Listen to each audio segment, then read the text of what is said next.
Ар бир нерсе жыйынтыгы менен баа берилиши керек. Биз тышкы карыздарды, ички карыздарды аябай көбөйтүп жибердик деп ызылдап жогорку кеңештен дембедем маселе коюп турчу элек. Азыр соңку кезде карыздардын деңгээли эбегейсиз өсүп кетти. Бир кайгырган киши жок. Ички дүң продукциясынын көлөмү көбөйүп салыштыра турган болсок, кредиттер аз эле болуп калды деп расмий билдирүү да кылып атышпайбы? Эми ким кандай деп айтпасын, мен тарых үчүн айтып коюшум керек.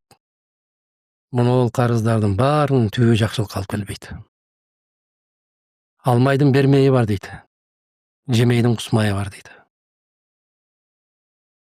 Кагаз жесең тайбайла дейт. Муну биздин залкар аксакалдарыбыз бекер айтып кеткен эмес.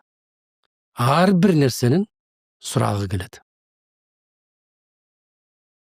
Эгерде биз алган акчалардын баарын өндүрүшкө салып, өндүрүшүбүз күркүрөп өсүп, кетип ошол өндүрүштөн түшкөн пайда менен биз карыздарды жабабыз деген программабыз болсо, мен колдоп, кол чаап карап турам. Өндүрүш жок да. Мен ишенбейм. Мен канча жолу айтам силерге, айткан эч нерсесине ишенбейм.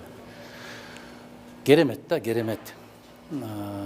Кагаз жүзүндө айтканда баары керемет, укмуш, сонун.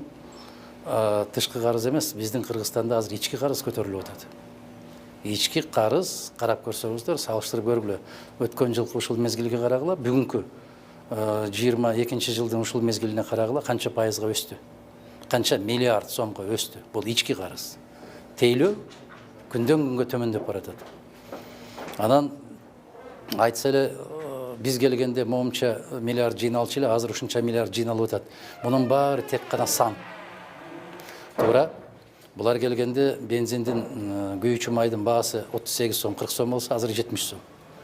Демек, салык ошончо көтөрүлөт да. Себеби баадан төлөйт да. Ал жашоо шарты керемет болуп кетти, укмуш болуп кетти дегенди билдирбейт. Салыктын түшүшү, салыктын жыйналышы, экономикабыз өсүп кетти, жашообуз жыргап кетти деген сөз эмес. Баалар көтөрүлдү, көтөрүлгөн бааларга жараша салыктар дагы көбүрөөк түшөт.